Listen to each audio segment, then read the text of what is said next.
How would you describe your influence at work? Are you highly influential, somewhat, barely influential?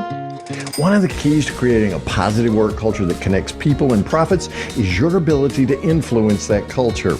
My guest on this episode of the Work Positive Podcast is a seasoned entrepreneur known for propelling leaders like you to up their influence. In fact, he named his company Up My Influence. Welcome to the Work Positive Podcast with your host, executive coach, and culture architect, Dr. Joey Fawcett. Discover strategies and tactics that work positive as Dr. Joey talks with industry leaders who create a positive work culture that attracts top talent and reduces team turnover. Discover how you can create a work positive culture that increases productivity and profits. Here's your host, Dr. Joey. Work Positive Nation, help me welcome Josh Elledge. Josh, man, I am so happy to have you on the Work Positive Podcast. Thanks for being here, buddy.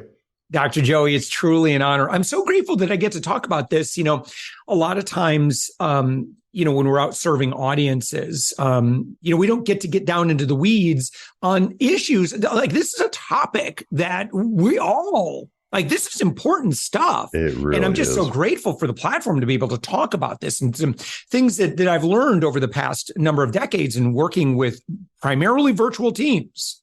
And, that's a whole nother thing. And of course, if you've been doing it for longer than 3 years, you're way ahead of the curve for most of us. But 3 years ago, we all found ourselves pushed into, as my friend Gustavo Rosado talks about, remote, not distant. And I love that title of his book because, how do we create that connection? You're right. Work culture, I think, has become a bigger conversation piece. Not only at cocktail parties, but on podcasts as well, right? And people are just talking about culture more and more and more now. I'm working on a recap show for, in fact, it's probably aired by now. So you get to hear Work Positive Nation, my recap of the first year of the Work Positive Podcast.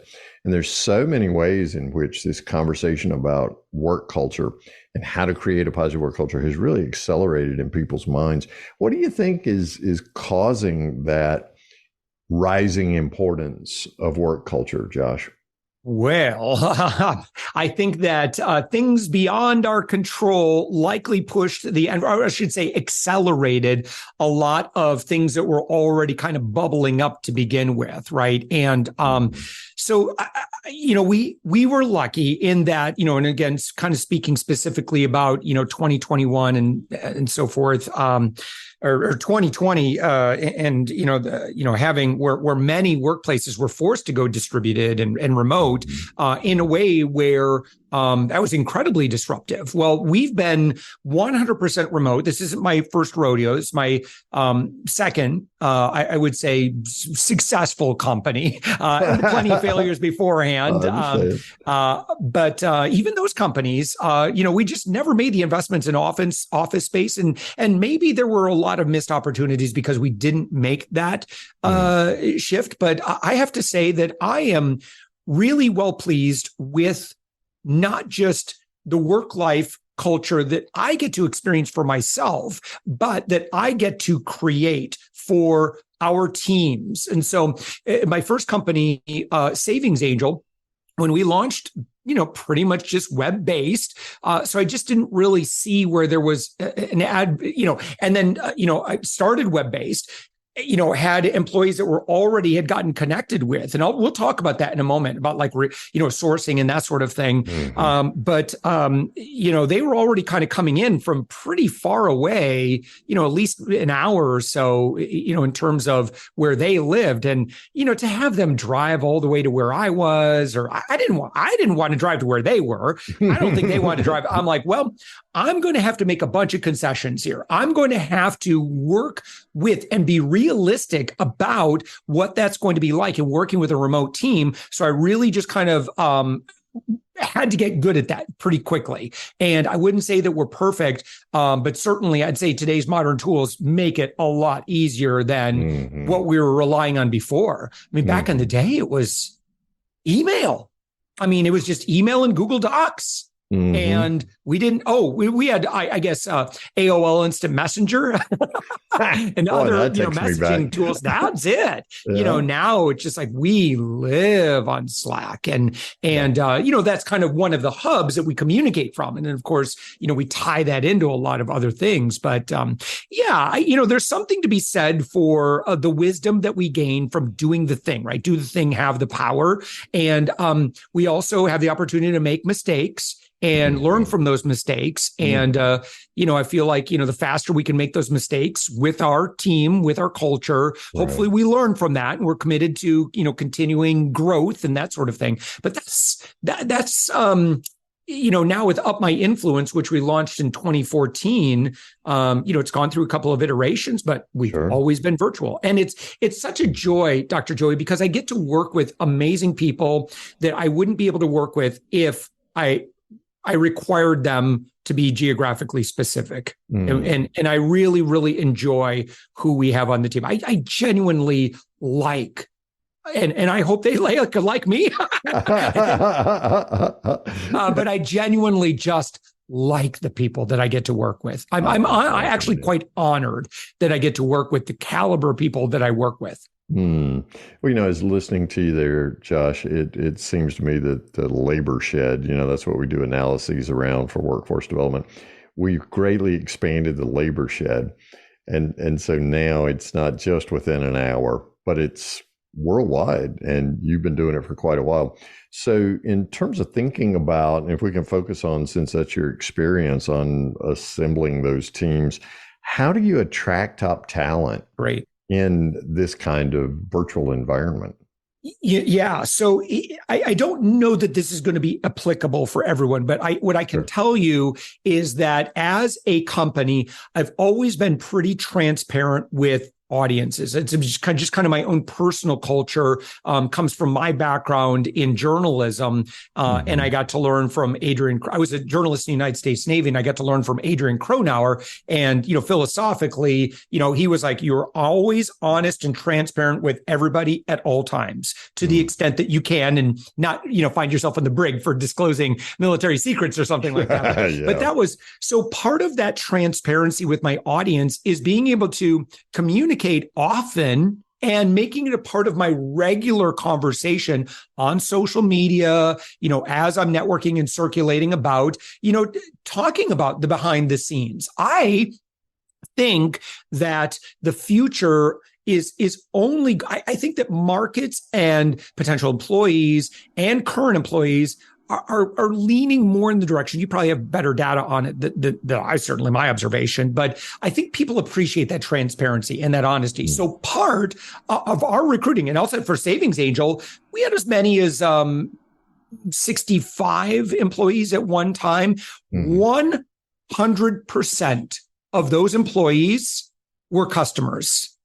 And so we were commonly sharing behind the scenes stuff. Here's what we're doing. Here's what we're working on, sharing company photos and, just trying to, share the story about Savings Angel or Up My Influence in a way where, culture is a part of that. Now, today, as I'm talking about this, I'm actually reminding myself that I think we could do a little bit better today. I think our eyes, now I will say that we're kind of staffed up pretty well right now. So I don't have the, it's not in my forefront, but I think that that's what I would do today is I would tell your company's story, and I would do that on social in a way that's fairly transparent. And part of that is like, hey, and by the way, we're not active, we're either actively or not, doing interviews right now, but, should you be looking for, and then we really lean into the values component of what we do.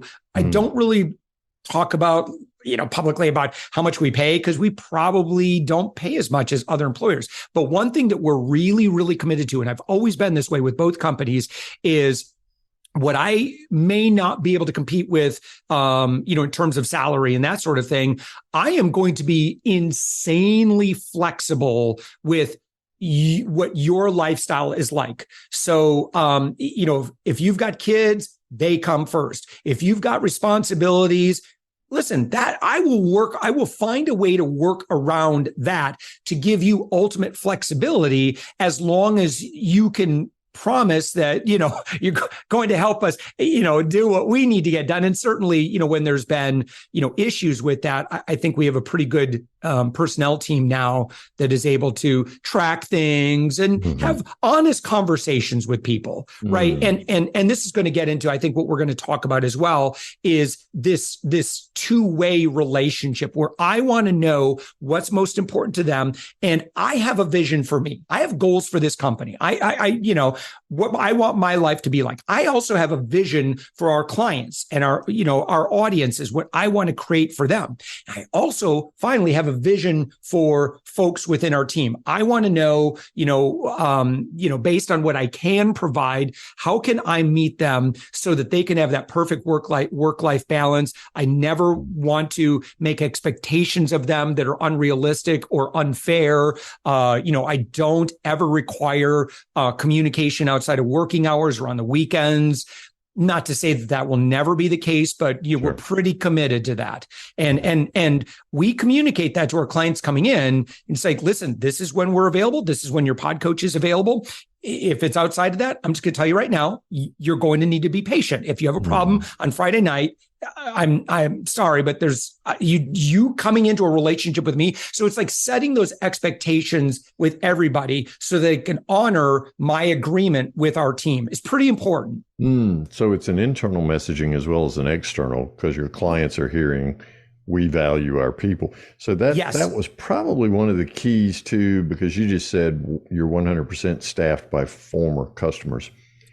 That was probably one of the keys, is because they saw from the outside looking in, hey, here's how they treat their employees. I wish my boss did that. Then when you started through your social channels saying, hey, we've got an opening for blah, blah, blah, they're like, wow, I know the way they treat their people because I've been on the outside looking in.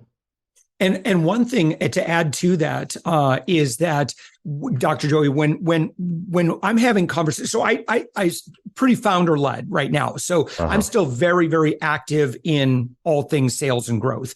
Okay. When I have conversations, and I do this both in my marketing materials, and I certainly do this in conversations, I'm very clear to talk about who we don't work very well with. And number one on the list is if you're really abrupt and if you're very red and you're very high demand, I can tell you right now, it's probably not going to be a great fit. And I'm probably going to decline the engagement opportunity. So what I know from experience is that when you bring on, and again, what we do is we're pretty hands-on with higher level clients. And so we spend a lot of time building deep relationships with the clients that we work with. We hope to work with them for quite a long time. But I let them know right at the outset, I will actually actively tell them stories, and this is very intentional. I will actively tell them stories of clients where it didn't work out. And number one on the list is I will say, it's because I talk about like how we're non-contractual. So it's a pretty easy, I can easily kind of transition into mentioning this, but I let my clients know, I say, listen, it's non-contractual, which means if we're not providing value, then you have no obligation to keep working with us. Similarly, if I feel that you, or if let's say as a client, like if you were one of our clients, I don't say you, if I say, if we had a client that was very rude or demanding or just unfair with one of my team members, we're going to politely disconnect. Gotcha. And I let them know that that's just the way that we operate. And I know that too much friction and tension, just simply because you're trying to chase that deal or trying to not lose that business, there's a long-term cost to that and an immediate cost to that. I don't want to lose great team members because I have a client that's being rude to my team member. I very actively, my COO, and we talk about this with our pod coaches, with our team members, say, listen, if you ever have a problem, make sure you know how to run it up the chain, right? Similarly, our clients have an escalation path as well. There should be no reason that anybody should ever experience frustration with themselves. But I'll tell the client too, I say, listen, if there's ever a problem, you can go to Kimberly. If Kimberly's not able to solve it, you can go to Elisa. Elisa can solve it. She's my COO. If Elisa can't solve it, you can always reach out to me. And I haven't had to say this, but I set a pretty firm line. Do not. Well, I haven't. It's a couple of years ago, so I'm just trying to think of the last time I had to whip bring this up, but just set a hard line. Don't ever don't treat my employees that way, or it's an immediate dissolution. Like, we're going to end the relationship. And is there a short-term financial cost to that? Yes. Sure. But it's not worth it. If I lose an employee that's been with me for 2 or more years and everything that I've invested into them and the relationship, because they don't like being talked down to from a rude client, absolutely not worth it. I'll take the short-term hit on the client, and just so I can preserve that amazing team member who has amazing gifts now to give at the level that they are. Yeah. And what that does is it reduces team turnover. I mean, you have just shrunk the back door because your people feel valued, they feel respected, they know you've got their back. This is crazy. I'm thinking about this now. The last kind of, I would say, core team member that we lost, it's been over 2 years since we've had someone need to move on. And wow, that's really amazing. That is again, amazing. Generally, I would say most of the folks that we work with, I would say I'm one of only 2 men in the company. And generally, it's not always the case. I'd say, but maybe a majority of those women that I work with, it's a secondary, like they have another breadwinner in the house. Gotcha. And so, so I mean, it kind of fits because, again, I generally, we're not doing 6-figure salaries where we work. But yeah, just with that, with that flexibility, we have had plenty of employees where they were like, oh, now I'm moving here. Now I'm moving here. Guess what? I get to keep my job working with you because you don't care where I live. I'm like, nope, you can move to Antarctica, and I'd still love to have you as a part of the team. That's right. That's right. If you got a good internet connection, we can work together. Oh, that's beautiful. Josh Elledge is my guest on this episode of the Work Positive Podcast. Josh, as they're listening, we've got a website down in the show notes for them to click on, but give it to us in case there's somebody who wants to type it in right now and listen to us have this conversation and look at your site. What's the best site certainly. to go to? Yeah, well, I mean, you could certainly Google my name, Josh Elledge, and you'll find all the kind of stuff that I've done over the years. Or you could just go directly to my website, and it's upmyinfluence.com. Very specifically, if there are any leaders that happen to be listening to our conversation, I as well do a daily podcast called The Thoughtful Entrepreneur. I just put a plug in. I'm always looking for great guests. So if you want to nominate your boss or a client or someone that you work with, send them along. Once you go to our website, you'll see where, something that says podcast, click on that. And then you'll see where we have a button on there that says, hey, we're always actively looking for great guests. So if you have a great story to tell, you got some success in business, particularly if you're B2B and have some great domain expertise that would be valuable for other business leaders, love to have you. Yeah. There's my plug. Well, and I can plug right along with you for the Thoughtful Entrepreneur because I was a guest, and Josh takes great care of you when he has you on as a guest, and is a delightful, thoughtful interviewer on his show. So, thanks for that. Yeah. And even if you don't want to be a guest, just go listen to The Thoughtful Entrepreneur. It's a really fine podcast, and it's heard wherever finer podcasts are heard, just like the Work Positive Podcast. So we're talking about this influence in work culture. I mean, that's at the end of the day what we're talking about. So we're talking about your influence as a leader, but we're also talking about the team members and how they influence each other and their relationships with the customers. What are some of the big challenges that you see there, Josh? Not only in your own company, but in other companies as well, in these relationships, in these influential connections that really prevent a positive work culture from shining through? Yeah.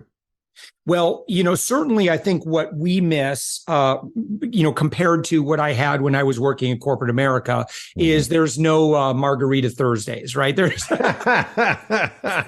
Hawaiian shirt Friday. Like you really have to, and that there really is. I mean that that I really have good memories of that, of just spending time, grabbing lunch together, not talking about work, but instead, just talking about each other in our lives. And, that's, I think where, we can really build some great friendships and when we're just on Slack, and then it's kind of weird. And so I got to tell you, Dr. Joey, I'm open to good ideas on that. Certainly, we try to encourage. It's like, listen, just because we're on Slack doesn't mean you need to talk business. And I hope that, you feel free not only to talk about non-work stuff, and I encourage that, but then, certainly after the work is, we got the stuff done. I don't ever want to be the leader that grows impatient because we've got a 1 hour meeting. And, as long as we can kind of get most of the stuff done, I am totally cool if it gets derailed because, one of our new moms is telling some fun stories about her baby or something like that. Can you imagine how high strung you'd have to be to, hey, we got to get back to work. I am not going to be that. I'm not going to be that leader. I don't have to imagine, Josh. I worked for that dude one time. What happens is, to your point about the great challenge here, is that we think we can separate or divorce people into this professional person and this personal, so you've got personal development, professional development. No, they're all one. Because that new mom, whatever her night was the night before, is directly impacting how it's going today. So if she needs to share that story to gain empathy from other moms, other parents, right, that are on that call and say, look, I remember my kid did the same thing. You will live through it, but it's tough right now. Here's how I got through it. Just being able to share those kinds of moments. But to your point, that is a challenge. And it does seem like we have to be more proactive in a virtual environment, that we really need to say, okay, we're on here, but just try to be warm and affable, or at least act slightly interested in the people that you're with, so that they get a sense that, hey, this person really cares about me as well as the job that I'm doing. We have our meetings. We have a sales meeting at 10:30. Then we have our pod coach meeting at 11:30. Then we've got our core leadership team at 1 hour after that, 12:30.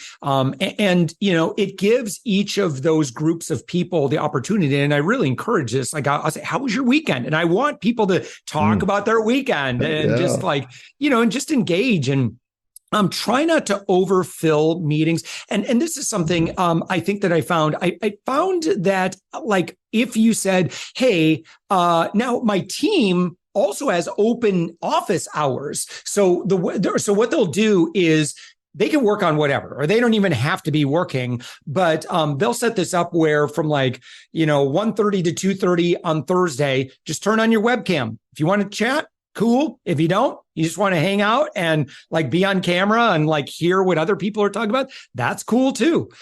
If the productivity during that hour is not awesome, I'm okay with that. It's anything, any kind of, fun or kind of fun engagement or interactivity, that's an investment. It's an investment in ensuring that my people feel, or, team members that I get to work with, that they feel that this is this is just a place where they can, I don't want them to dread ever having to go to work. I want them to feel like, it's a great place. Plus I would say too, we, one of our cultural values, is authenticity and openness, and and I also encourage that too. I want people to share, and I encourage that too. It's if you're unhappy about something, oh my gosh, please let me know.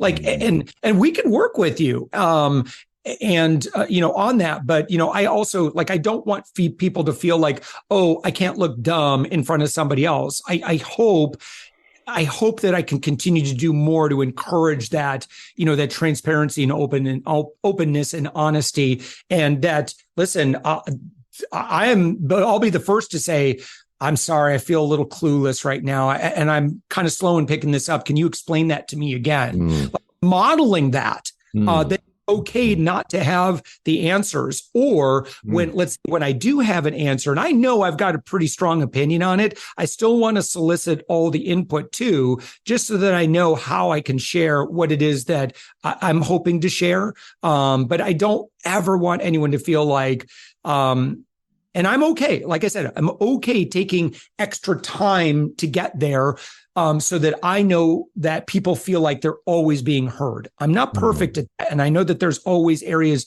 that I and we can improve on that. But well, even if you do have that strong opinion, the beauty of active listening in a conversation is that you discover those open doors with that person and what they're thinking is. And so that allows you to hear them first and then to be able to present that strong opinion that you have in a way that they're more likely to listen to, open up to, and then have a conversation with you about. Yeah. So it's, but like I said, at the end of the day, I'm just, I'm very grateful, and I express my gratitude daily. At least I hope I do, because I want people to know that, listen, any accolades I get, I'm just one person on the team. Like, there's no way there's no way. Like, it would be impossible for me to do a fraction of what I do all by myself. I wouldn't do it. I am not interested. Right. Yeah, but collectively, as a village, look at what we're doing. Oh, and then also too, I know that sometimes leaders will sometimes struggle with, well, these are our values, they're on the wall, but no one's really.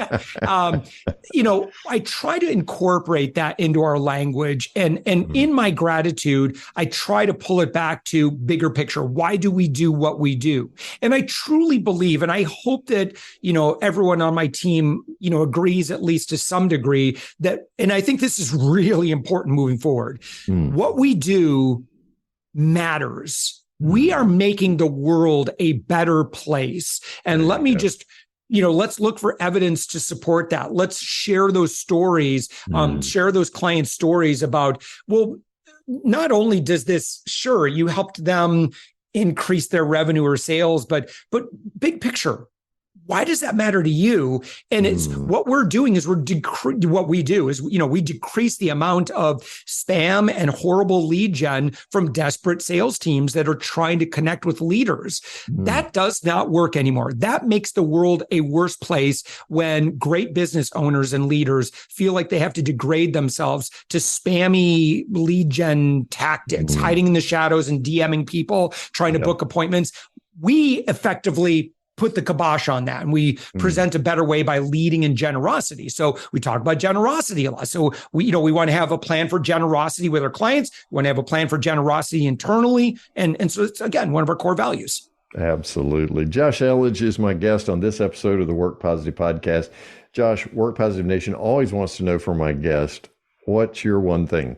What's one thing Work Positive Nation can do today to start transforming and creating a positive work culture? Use platform and communication platforms and time within a meeting to celebrate other people. As a leader, I would almost feel like, as a leader, I don't need to be recognized in front of my people. And so I'm going to work very, very hard and I'm not perfect at this, but, hopefully culturally, we use platform to celebrate others. That goes, and you'll see, if you look at my social media, I'm generally shining the spotlight on other people. I do that with our clients. I do that with people in our audience. And so I'm constantly trying to find, ways, again, where, people, again, can feel significance in what they do, that they can feel appreciation, that what they do in the world matters. Because you did this, oh my gosh, you really helped this person who's going through, it's challenging, what they're going through before up my influence. But because you did that work, you helped create that outcome. It's you, not me. I'm just whatever. I just helped them get through the door. I'm the evangelist, but you're actually the doer here. You're actually making this happen. Oh, that's beautiful. Josh Elledge is my guest on this episode of the Work Positive Podcast. UpMyInfluence.com is the website. Josh, what are we going to find when we go to Up My Influence? Yeah, well, you're going to see a big old picture of me. We just had And it's so funny. Like, I'm a little uncomfortable with that, but whatever. I mean, it's kind of what you have to do because, again, all business is human to human. Sure. But a couple things I'd recommend. Number one, as I mentioned earlier, if you know of someone that deserves to be celebrated, sure. I really love showcasing domain experts. People are really good at what they do. They have a lot of great expertise that they can share with a business owner audience. And again, my audience tends to be business adults, folks that have been, they're in their 30s, 40s on up. They're seasoned leaders, or if they're they're a founder or at the helm of a company, this ain't their first rodeo. They've been around a little bit. So they're looking for tried and true principles. If you are that leader and you have some expertise that you could share with my audience, please, please, please, please reach out. And again, you'll just see that. Just go to Up My Influence, click on podcast, and then you'll see where there's a link there that said, hey, we're always looking for great guests, and just have you let us know who you are, and we'll be in touch, and we'd love to book you. A daily show. I have to talk to a lot of people, Dr. Joey. And by the way, I'm not sure what episode number ours was, but definitely go back if you want more Dr. Joey in your life, then certainly go find that episode that we did. Well, thanks, man. I appreciate that. Yeah, podcast years or normally for weekly shows like dog years times 7. So if it's a daily podcast, it must be like dog times 10. So it's like 1 year, 70 years, right? Well, Josh Elledge, upmyinfluence.com is the website. Thank you so much for sharing so openly and honestly about how you make things go and create that positive work culture with Up My Influence. Man, we appreciate you, and we look forward to talking to you again soon. Thank you, Dr. Joey. It's been a pleasure. Thank you for listening to this episode of the Work Positive Podcast. Please share this podcast with your friends who are HR and small business leaders so they can do one thing today to create a positive work culture that increases productivity and profits. I'd like to give you a free Work Positive course just for listening. It's called Something to Talk About, and it's transformed the work conversations of so many people all over the world. Get your free copy when you go to workpositive.today/something to talk about, and you can start transforming your conversations today. Remember, it pays to work positive.